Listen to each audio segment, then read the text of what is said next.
நல்ல தரனா அழகா இருக்காங்க அழகா தரனா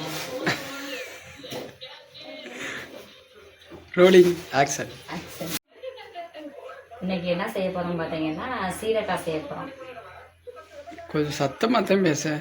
இன்னைக்கு என்ன செய்ய போறோம் பாத்தீங்கன்னா இன்னைக்கு சீரக்காய் செய்ய போறோம். வால்யூம் கொஞ்சம் கம்மி பண்ணு. இன்னைக்கு என்ன செய்ய போறோம் பாத்தீங்கன்னா சீரக்காய் செய்ய போறோம். ஓகே. லீவ் நான் சைன் ஆயிருந்தாங்க 3 பேர்ல 3 பேருக்கு ஸ்நாக்ஸே வாங்கி கொடுத்தாலும் அவ்வளவு வாங்கி கொடுக்க முடியாது.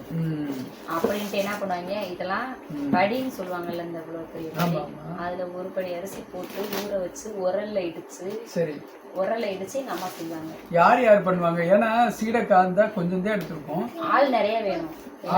சீடக்காய்க்கு மட்டும் ஆள் நிறைய வேணும். எத்தனை பேர் வீட்டுல இருக்கோமோ அத்தனை பேர் வேலை கரெக்டா இருக்கும். ஏன்னா நிறைய பேருக்கு நிறைய உருண்டை சுடன்ற மாதிரி இருக்கும். இப்ப நான் நீங்க ஊருக்கு போய் செஞ்சு கொடுத்தீங்கன்னு சொன்னீங்கல்ல, அதெல்லாம் 2 படி மாவு. இப்ப 1 மாசம் 2 மாசம் வச்சிருந்தாலும் கிடையாது, வருஷ கணக்குல இருந்தாலும் நம்ம கரெக்டா காத்து போகாம கொத்தி வைக்கணுமா? ஆமா, என்னன்னா பழுத்து போயிடும் சொல்லுவாங்கல்ல. ஆமா ஆமா, வதக்குன்னு இருக்க கூடாது, கடுக்குன்னு இருக்கணும்னா நல்லா லாக் பண்ணி வச்சிடணும். எத்தனை நாளைக்கு வேணும்? எங்க வீட்டுல செஞ்சு வைக்கிறான், ஆனா இது 2 நாள் கூட வராது. வருமா? வராது. காலையில எழுந்து பல்லு விளக்குனது அதுதான் ஞாபகம் வரும்.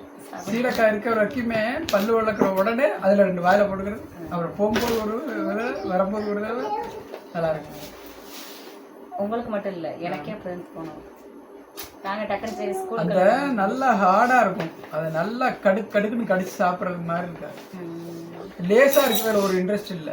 இப்ப பட்டாணியே பாத்தீங்கன்னா எல்லாமே ஹார்டா இருக்காது, எல்லாமே ஹார்டா இருக்காது, ஒவ்வொன்றும் கொஞ்சம் லைட்டா இருக்கும். இருந்தாலும் அது வந்து இப்ப கடலை பச்சை கடலை சாப்பிடுறோம்ல உடைச்சு நம்ம, அது வாய் வலிக்கும். அது சாப்பிட்டா எனக்கு கொஞ்சம் வாய் வலிக்கும். அந்த நிறைய எப்படின்னா கொஞ்சமா சாப்பிட மாட்டேன், மென்னுட்டே இருப்போம்ல, மென்னுட்டே இருந்தா வாய் வலிக்க ஆரம்பிக்கும். அந்த மாதிரி சோளக்கருதுன்னு சொல்றோம்ல, அந்த சோளக்கருது வாய் வலிக்கும். கொஞ்ச நேரம் சாப்பிட்டாவே அது மென்னுட்டே இருக்கோம்ல, அதனால வலிக்கும். ஆனாலும் அது சாப்பிடணும் போல இருக்கிறது மாதிரி சீடக்காயும் ஒண்ணு சாப்பிட்டே இருக்க தோணும்ல, இந்த மாதிரி இது சரி போதும்ன்ற மாதிரி இருக்காது நமக்கு. சரி கரெக்டா உள்ள வை. அவ்வளவு உயரத்துல வைக்க முடியாது, நமக்கு போதும்ன்றதுல தோணாதுங்க. இதுல சரி தூக்கி போட்டு. சரி, உருட்டுறது நீங்க பெருசா உருட்டிடக்கூடாது, பாத்துக்கோங்க. சைஸ் நான் அழகா சொல்றேன், கரெக்டா செய்யணும். அது வேறையா? ஆமா, அது வேறையா இல்ல, கொஞ்சம் பெருசா விட்டுனா நல்லா இருக்காதா?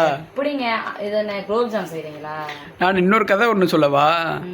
நான் வந்து துபாய்க்கு வேலைக்கு போகும்போது இங்கேருந்து சீடை, இந்த நீ கொடுத்த சீடைக்காயத்தை கொண்டு போனேன். அங்கே கொண்டு போனால் கொஞ்சம் கடினமாக தான் இருந்தது, கிட்டத்தட்ட யாராலுமே கடிக்க முடியல, எல்லாருக்குமே கடிக்க முடியலன்னு ரிட்டர்ன் கொடுத்தாங்க. அப்போ தான் தெரிஞ்சது எந்த அளவுக்கு இப்போ உள்ள ஆளுங்கள்லாம் பல்லு ஸ்ட்ராங்காக இருக்குது அப்படிங்கிறது தெரிஞ்சிச்சு.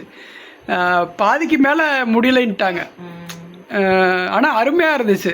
அதாவது சீடைக்காய்னா நல்லா கடினமாகத்தே இருக்கணும், அதுக்கு பேர் தான் சீடைக்காய். அப்போ லைட்டாக நொறுங்கிறது வந்து ஒரு இது இருக்காது, அது வந்து சீடைக்காய் லைட்டாக நொறுங்கக்கூடாது, கொஞ்சம் கடினமாக இருந்தால் பெட்ரு. அந்த மாதிரி தான் எனக்கு பிடிக்கும். ஆனால் அந்த பல்லோட ஆரோக்கியம் பழைய ஆளுங்களுக்கு உள்ளது மாதிரி இப்போ இருக்காங்கிறது எனக்கு கொஞ்சம் சந்தேகம்தான். மக்கள் இப்போ வீடியோ பார்க்குறவங்க, உங்களுக்கெல்லாம் பல்லோட ஆரோக்கியம் எப்படி இருக்குது, நீங்கள் இந்த மாதிரி சீடைக்காயெல்லாம் கடிச்சு சாப்பிட்டா உங்களால் முடியுமாங்கிறத கமெண்டில் சொல்லுங்கள். அப்போ உள்ளவங்கெல்லாம் பேஸ்ட் ப்ரெஸ்லாம் யூஸ் பண்ணாங்களா? அப்போ எல்லாம் வேப்பங்குச்சி தான். அந்த வேப்பங்குச்சியில் எவ்வளோ இதாக இருந்திருக்குன்னு பார்த்துக்கோங்க. ஆமாம், வேப்பங்குச்சியும் நல்லா நொறுங்க கடிச்சு வளர்க்கணும்னா நல்ல ஆரோக்கியம் தான். என்ன சொல்றோம், கசக்குது ஐயோ அப்படின்றோம். ஆமா, அவங்க பண்ணலாம், ஆனால் வேப்பங்குச்சி ஆரோக்கியம்தான். இப்போ உள்ள ஸ்பீடான வாழ்க்கையில் அது சாத்தியம் இல்லை. ப்ரெஷ் எடுத்தோமா சரச்சரன்னு வளர்க்கணுமா வேலை முடிச்சு. ஆமாம், வேப்ப மரத்தை போய் எட்டி பறித்து உடச்சி அப்படிங்கறதெல்லாம் கொஞ்சம் லேட் ஆகிற வேலை. அது கிராமங்களுக்கு போதும் கரெக்டா இருக்கும். நான் அம்மா வீட்டுல இருக்கல நான் விளக்குவேன், ஆனாலும் எனக்கு பாத்தீங்கன்னா பூச்சி பல்லு வந்துருச்சு.